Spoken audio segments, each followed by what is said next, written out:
મન જીત્યાનું.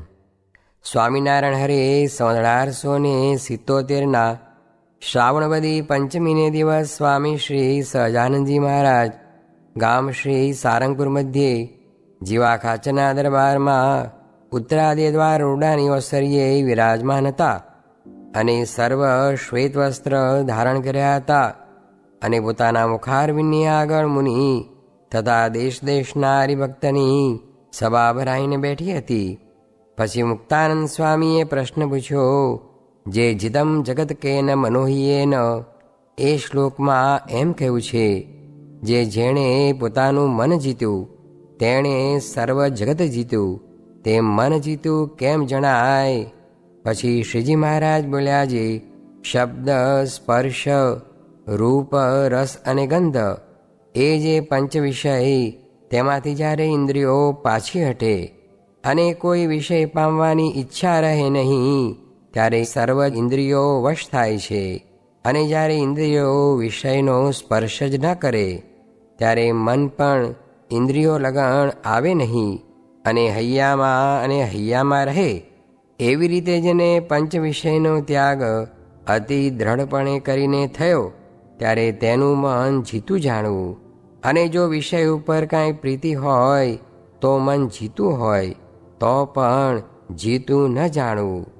પછી વળી મુક્તાનંદ સ્વામીએ પૂછ્યું, જે વિષયની નિવૃત્તિ થયાનું કારણ તે વૈરાગ્ય છે કે પરમેશ્વરને વિશે પ્રીતિ છે? પછી શ્રીજી મહારાજ બોલ્યા, જે એક તો વિષયની નિવૃત્તિનું કારણ આત્મનિષ્ઠા છે અને બીજું મહાત્મ સહિત જે ભગવાનનું જ્ઞાન તે છે. તેમાં આત્મનિષ્ઠા તો એવી રીતની જોઈએ, જે હું ચૈતન્ય છું ને દેહ જડ છે, અને હું શુદ્ધ છું ને દેહ નરકરૂપ છે, અને હું અવિનાશી છું ને દેહ નાશવંત છે, અને હું આનંદરૂપ છું ને દેહ દુઃખરૂપ છે. એવી રીતે જ્યારે દેહ થકી પોતાના આત્માને સર્વ પ્રકારે અતિશય વિલક્ષણ સમજે, ત્યારે દેહને પોતાનું રૂપ માનીને વિષયમાં પ્રીતિ કરે જ નહીં. એવી રીતે આત્મજ્ઞાને કરીને વિષયની નિવૃત્તિ થાય છે અને ભગવાનનો મહિમા એમ વિચારે, જે હું આત્મા છું અને જે પ્રત્યક્ષ ભગવાન મળ્યા છે તે પરમાત્મા છે. અને ગોલોક, વૈકુંઠ, શ્વેતદ્વીપ તથા બ્રહ્મપુર તથા અનંતકોટી બ્રહ્માંડના પતિ જે બ્રહ્માદિક દેવ, એ સર્વના સ્વામી જે શ્રી પુરુષોત્તમ ભગવાન, તે મને પ્રત્યક્ષ મળ્યા છે અને તે મારા આત્માને વિશે પણ અખંડ વિરાજમાન છે.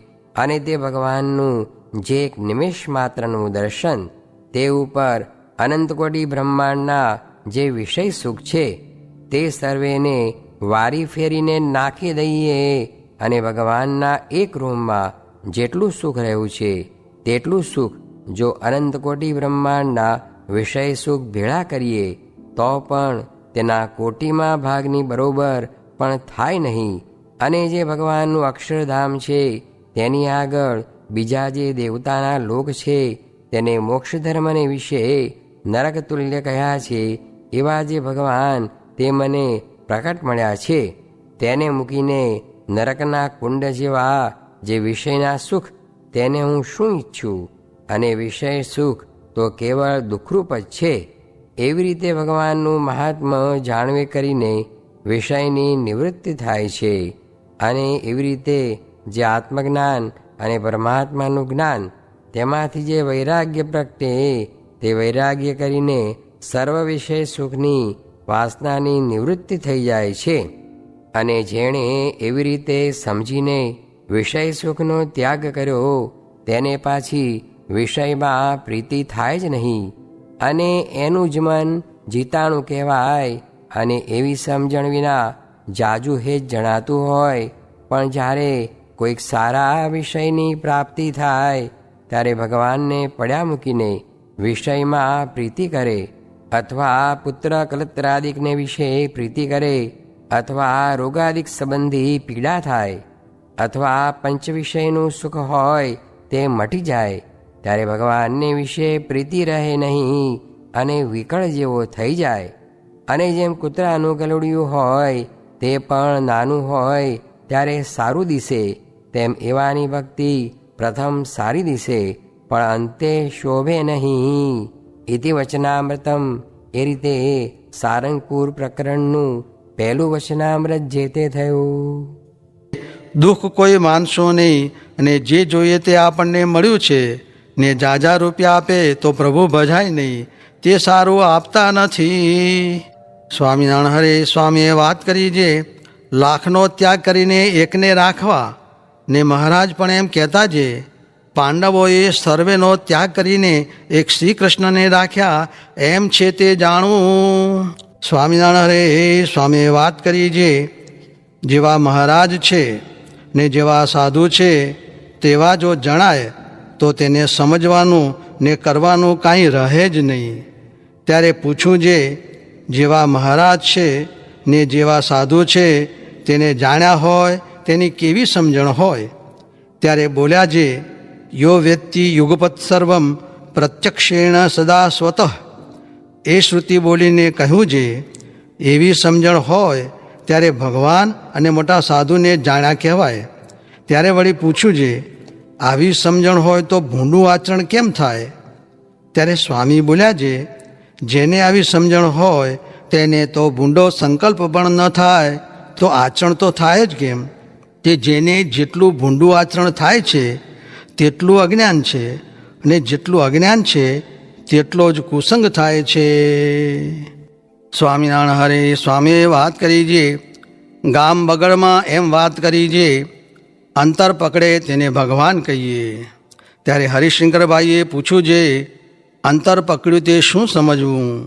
ત્યારે ઉત્તર કર્યો છે, પોતાની મૂર્તિમાં જીવને ખેંચી લે ને તેનો દોષ વર્તીને તેના ઉપર વાત કરીને દોષ ટાળે તે અંતર પકડ્યું કહેવાય. સ્વામિનારાયણ હરે સ્વામીએ વાત કરી છે, ગાંધારી આંખે પાટા બાંધી રાખતી તો પણ તે સતી ન કહેવાણી, ને કુંતાજીને કુંવારા પુત્ર થયો હતો, ને દ્રૌપદીને 5 પુરુષ હતા તો પણ સત્યુ કહેવાણ્યું. સ્વામિનારાયણ હરે સ્વામીએ વાત કરી છે, આપણે ધર્મ પાળવો, ત્યાગ રાખવો, તપ કરવું, નિયમ પાળવા વગેરે ક્રિયાઓ સાધનની છે, તે પોતાના કલ્યાણને અર્થે નથી, તે તો બીજા જીવોના કલ્યાણને અર્થે છે. ને અમારે તો ઝીણી વાતું છે તે તમને જાડી કરી દઈને સમજાવવી છે. સ્વામિનારાયણ હરે સ્વામીએ વાત કરી છે, ભગવાનના અવતાર તો અસંખ્ય છે, પણ આ સમયે મહારાજ પ્રગટ થયા તે વેળા 1000 ભગવાનના અવતાર થયા, ને પોતે એક માહી અવતારી થયા, એમ ચોખ્ખું સમજવું. સ્વામિનારાયણ હરે સ્વામીએ વાત કરી છે, વળી સત્સંગી જીવનનો સાર મહારાજે શ્રી વાસુદેવ વિમલામૃત ધામવાસમ એ સ્તોત્ર કાઢ્યું છે, ને તેનો સાર છેલ્લો શ્લોક ધર્મસ્ત્યાજ્યો ન કૈશ્ચિત એ છે. તે પ્રમાણે રહે તો બહુ સારો થાય, ને આશરો દ્રઢ રાખવો, વ્યભિચારિણી ભક્તિ કરવી નહીં, ને નિષ્કામ ભક્ત થવું, ને ઉત્તમ પતિવ્રતાના લક્ષણ તો કેને કહીએ, જે કોઈ દેવદેવી કે ઈશ્વરાદિકનો લગારે ભાર પડે નહીં, એવા ભક્ત મહારાજ કહે અમને બહુ ગમે છે. સ્વામિનારાયણ હરે સ્વામીએ વાત કરી છે, વળી બીજી વાત જુઓ, ઓલ્યો કજિયો થયો ત્યારે મહારાજ ડોશીના લુગડા પહેરીને દરબારમાંથી ભાગ્યા, ને બીજે ઠેકાણે કહ્યું છે, મુને ભારામાં બાંધીને કાઢો. એમ કહ્યું ત્યારે શું થયું? શ્રી કૃષ્ણ જરાસંધ આગળ ભાગ્યા હતા ને, એ તો શુરતા કાયરતા, હારવું જીતવું, પારકું પોતાનું, ભૂખ તરસ, પક્ષપાત એવા ચરિત્ર એને વિશે રહ્યા છે. સ્વામિનારાયણ હરે સ્વામીએ વાત કરી છે, વરતાલે આંબા હેઠે પરમહંસે સહિત શ્રીજી મહારાજ સભા કરીને વિરાજમાન હતા, ને સર્વે પરમહંસ શ્રીજી મહારાજના ચરણ કમળ સામું ચકોર પક્ષીની પેઠે જોઈ રહ્યા હતા. પછી 4 પાટીદાર શ્રીજી મહારાજ પાસે આવ્યા, ને ત્યાર પછી શ્રીજી મહારાજે ચરણારવિંદ લાંબા કર્યા. તે ચરણારવિંદ સામું જોઈને તે બોલ્યા છે, હે મહારાજ, તમારા ચરણારવિંદ સામું જોઈએ છીએ ત્યારે તો તમે પુરુષોત્તમ ભગવાન જણાવો છો ને તમારા શરીર સામું જોઈએ છીએ ત્યારે તો તમે મનુષ્ય જેવા જણાવો છો ને અમોએ ઘણે ઠેકાણે સભા દીઠી છે, પણ આમ એક નજરે તમ સામું સર્વે મનુષ્ય જોઈ રહ્યા છે, તેમ કોઈ ઠેકાણે આવી મનુષ્યની સભા અમોએ દીઠી નથી. માટે અમોને આ વાત જેમ સમજાય તેમ તમે કૃપા કરીને કહો. ત્યાર પછી શ્રીજી મહારાજે કહ્યું, જે વૈરાટ બ્રહ્મા છે તેણે આ ચરણારવિંદ પૃથ્વી ઉપર આવે તેને અર્થે પોતાના 50 વર્ષ ને 1.5 દિવસ ચડ્યો ત્યાં સુધી સ્તુતિ કરી.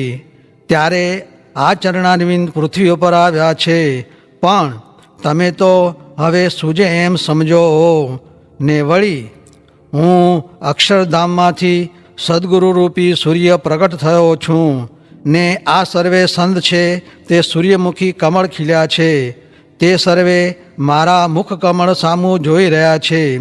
એવી રીતે શ્રીજી મહારાજે પોતાના પુરુષોત્તમપણાની બહુ વાત કરી. તેને સાંભળીને તેમને શ્રીજી મહારાજના સ્વરૂપનો નિશ્ચય થયો.